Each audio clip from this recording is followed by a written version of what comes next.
la manifestation instantanée de Dieu et les miracles divins. C'est une question que beaucoup de savants ont discuté, ont donné leur avis et commenté chacun à leur manière. Et la plupart de ces savants se sont arrêtés devant, bien sûr, l'inexplicable miracle. Quand il y a miracle de Dieu, il y a non-explication. Un premier exemple qu'on donne comme ça, c'est l'exemple de Sidna Daoud, alayhi salam, qui, Dieu, lui a donné le pouvoir entre ses mains de rendre, une fois qu'il touche le métal, le fer, le rendre malléable, comme une pâte à modeler. C'est-à-dire, scientifiquement parlant, ou par la raison, on ne peut comprendre ce qui se passe réellement quand Daoud alayhi salam met sa main et que le métal devient donc malléable à souhait et qu'il peut le déformer et lui donner et le façonner à sa guise. Mais justement, non seulement à travers les miracles qui sont comptés dans le Coran, il y a certains qui nous appellent encore à réfléchir, à aller encore dans la réflexion plus profonde, dans la méditation. C'est par exemple le cas de Moïse, alayhi salam, quand il a été donc rattrapé par Pharaon et ses soldats, juste au bord de la mer Rouge, et qu'il n'avait plus aucun moyen, ni capacité, que donc de prier Dieu. Et d'ailleurs, même la prière, il ne l'a pas fait, parce que réellement, dans le Coran, il est dit que quand Pharaon et ses soldats ont rattrapé le peuple d'Israël avec qui était Moïse, alayhi salam, Moïse, quand il a vu donc la scène et qu'il a été donc persécuté par les fils d'Israël, alors qu'est-ce qu'il a dit? Il a dit ceci par sa foi, par sa certitude. Inna ma'i rabbi sayahdin. Et d'ailleurs, là, dans ce verset, ceci prouve qu'il ne savait pas qu'est-ce qu'il allait se passer. Et c'est après cela que Dieu s'est manifesté et il lui a dit « Oh Moïse, frappe la mer avec ton bâton ». Et c'est uniquement quand il l'a fait, c'est-à-dire quand il a frappé la mer, que la mer s'est fondue en deux et que lui et le peuple d'Israël ont pu passer la mer. Et d'ailleurs, il y a même un autre miracle, et il est dit dans l'histoire que même la terre, entre les deux donc murs d'eau de la mer, était devenue la terre était devenue sèche, et que pour permettre donc au peuple d'Israël, à Moïse, d'avancer. Le premier donc la première halte qu'on peut faire ici, c'est que, regardez, c'est à l'ultime instant qu'il y a la manifestation divine et la manifestation du pouvoir inimaginable de Dieu subhanahu wa ta'ala. En un instant, juste que le bâton avait touché la mer, que la mer s'est fondue, la terre était devenue sèche et que le peuple d'Israël a pu passer entre les deux mers, et que après, quand Pharaon et ses soldats ont essayé de pénétrer aussi dans cette même voie, dans cette route qui s'est donc dégagée dans la mer, et Dieu a fait que la mer s'est retournée sur eux et ils se sont tous noyés. L'instant. Regardez, à travers ça, c'est que le pouvoir divin, c'est qu'il a tout ce qu'il a créé, هو الخلق وفاطر. Moi, des fois, je réfléchis plus à son nom, le Fatir, celui qui a créé à partir du néant. C'est-à-dire que tout ce qui existe dans cet univers n'a pas existé et qu'il a donc été créé à partir du néant. Il est venu du néant. Et après, le Khaliq, c'est lui qui a donc créé. Alors, toutes les créatures, regardez la mer, tout ce qui se passe dans cet univers est donc créé, et que tout ce qui est créé est sous la domination d'Allah Azza wa Jal, qui en quelque sorte le dirige, le guide, ou le protège, ou etc., comme il veut et quand il veut. La deuxième histoire aussi, c'est pour parler de la manifestation instantanée de Dieu dans toutes choses et dans tous les instants de tous les temps. C'est celle d'Abraham alayhi salam. Abraham alayhi salam, c'est quand il était dans les airs, qui était jeté par Namrod et ses soldats dans le grand feu, que l'ange Gabriel s'est rapproché de lui et lui a dit: oh Abraham, prie Dieu pour qu'il te sauve de cette situation. Et Abraham alayhi salam lui a répondu: ilmuhu bil hal yughni ani su'al. Et là aussi, dans cette prière ou dans cette déclaration d'Abraham, il y a aussi des enseignements à tirer. C'est la certitude d'Abraham que Dieu est avec lui, est près de lui, et il voit sa situation, il connaît donc sa situation, et donc son indigénat, son incapacité à donc pratiquement se sauver de cet incident du feu.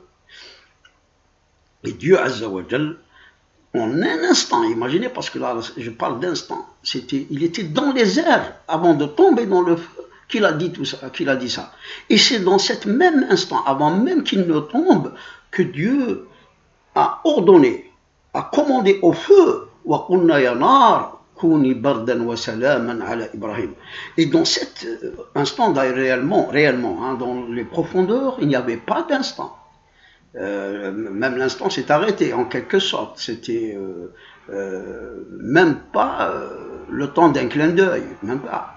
Et quand il était tombé dans un feu qui ne brûlait pas et qui était donc paix.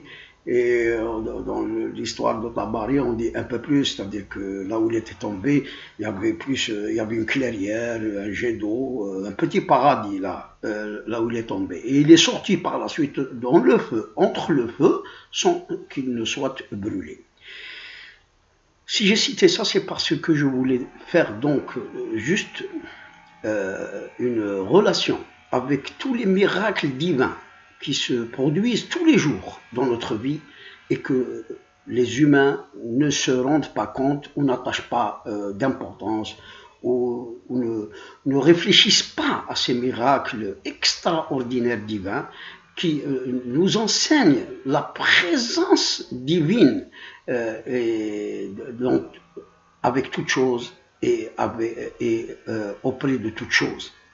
Il est là, Dieu, en tout moment, tout instant, avec tous les êtres humains. Regardez, il y a même maintenant, avec ces moyens formidables de communication dans le monde, notamment Internet et les chaînes de télévision, il est rapporté à travers le monde des incidents extraordinaires et parfois on voit des miracles. Et on voit des gens qui ont été sauvés de la mort dans des accidents, comme ça, miraculeusement. Et quand même on voit l'incident hein, dans ces documentaires ou dans ces petites vidéos, on se rend compte qu'il y a quelque chose. Il y a quelque chose derrière qui a sauvé la personne de la mort, etc. Ceci nous confirme ce que Dieu Azza wa Jal a dit: وَهُوَ مَعَكُمْ أَيْنَمَا كُنْتُمْ وَاللَّهُ بِمَا تَعْمَلُونَ بَصِيرٌ. هُوَ مَعَكُمْ أَيْنَمَا كُنْتُمْ. هُوَ مَعَكُمْ مَعَ كُلِّ شَيْءٍ. Il est avec nous, et avec toutes ces créatures là où ils sont dans l'univers. Et de ce fait, si on peut tirer une petite conclusion, c'est que la présence divine est dans tout l'univers. C'est comme si que l'univers se superpose, il est superposé à Dieu, et qu'il est en Dieu. L'univers est en Dieu, puisque lui, il est pris de toutes choses dans l'univers. Et que un autre verset dit et là il y a ici un acte, c'est lui qui donc maintient l'univers, les cieux et la terre de sortir de leur orbite ou de leur gravitation, etc. Et là aussi il y a acte, et c'est pour ça qu'en même temps il y a des millions, sinon des milliards de miracles qui se font tous les instants dans tout l'univers et donc sur la terre, notamment avec les êtres humains ou les animaux ou toutes les créatures. Il y a la main de Dieu invisible qui agit. Il y a la main de Dieu qui agit avec justice et avec hikmah, avec donc sagesse, parce que parfois l'acte se fait parce que c'est une logique et une justice divine qui s'accomplit. Parfois, il y a donc miracle, c'est parce que Dieu voudrait enseigner ou la personne qui a été touchée par ce miracle, qui a été bénite par le miracle pour le restant de sa vie. Et parfois, non, il laisse l'accident se produire, la mort ou la catastrophe se produire, afin qu'il y ait justice. Donc parfois il y a justice, parfois il y a miracle pour enseigner, pour consolider la foi de certains de ces serviteurs pieux et de ces croyants, des croyants en lui. Il y a justement beaucoup d'histoires qui sont passées pour nous donner des enseignements. Je connais une qui m'a été racontée par un ami alors qu'on était en voyage dans l'avion. Il m'a raconté sa propre histoire. Et cet homme est devenu quelqu'un de vraiment très pieux et qu'il est un hajj actuellement. Et il m'a raconté qu'une fois qu'il a été en mission à la Valette à Malte et qu'une nuit il s'est attardé dans un restaurant. Et en rentrant la nuit, parce qu'il habitait durant sa mission dans le navire, il ne savait pas nager. Et là c'est très important, il ne savait pas nager. Et arrivé juste à côté du navire, il a glissé sur lequel il est tombé à l'eau. Et au moment où il était en train de boire, et il a senti la mort tout près de lui. Il s'est dit en lui-même, Allahumma, in anjaytani min hadha al-gharq, ce qu'il m'a dit, hein, il a dit ceci. Et même à moi, cette situation, hein, en rencontrant la mort, j'ai dit la même chose. C'était en Hollande, une fois. Et en ce moment même, quand il avait dit ça, il m'a juré qu'une force surnaturelle est descendue dans l'eau. Et elle l'a prise. Et elle a remonté sur les quais et elle avait posé sur les dalles du quai, tout mouillé, en train de suffoquer, etc. Et il savait que c'était une main de Dieu, ou un ange, ou une force divine, qui l'avait sauvé. Et à partir de ce jour-là, cet homme, il s'est repenti. Et il est maintenant quelqu'un de très pieux que je connais. Et une même histoire est arrivée à moi-même. Une fois que j'étais pratiquement... Pourquoi je parle de ces histoires? C'est pour dire que... c'est pour encore souligner la manifestation de Dieu, là où quand les capacités ou les moyens de l'homme ne sont plus d'aucun secours pour la personne, pour un peuple ou pour une situation donnée. Et moi, justement, une fois que je me rendais à mon travail, j'étais plus à 120 à l'heure. Parce que j'avais une réunion et il fallait que j'arrive avant le début de la réunion. Et à un moment donné, j'étais donc dans la troisième position sur la gauche, il y avait quelqu'un qui a freiné sec, il avait des freins ABS, Et moi, je ne pouvais plus et je ne savais plus quoi faire. Et en cet instant, d'ailleurs, j'ai soulevé mes mains du volant, mes pieds des pédales, et en cet instant, il y avait une force qui m'a soulevé, moi et la voiture.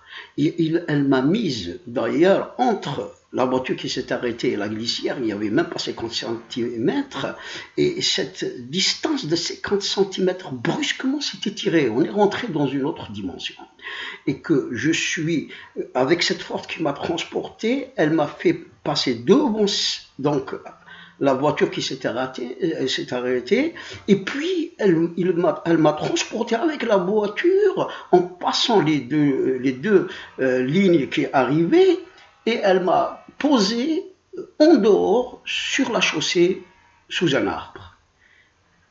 Et c'était pas moi, c'était cette force divine qui s'est manifestée à l'instant où non seulement ni moi ni la voiture on m'aurait trouvé déchiqueté en mille morceaux. Et là, justement, cette force s'est manifestée et j'étais sauvé par Allah Azza wa Jal, ou par ses anges, subhanahu wa ta'ala. Et d'ailleurs, moi, ce n'est pas la seule, ce n'est pas le seul miracle que j'ai vécu, j'en ai vu des dizaines, j'en ai vécu des centaines peut-être.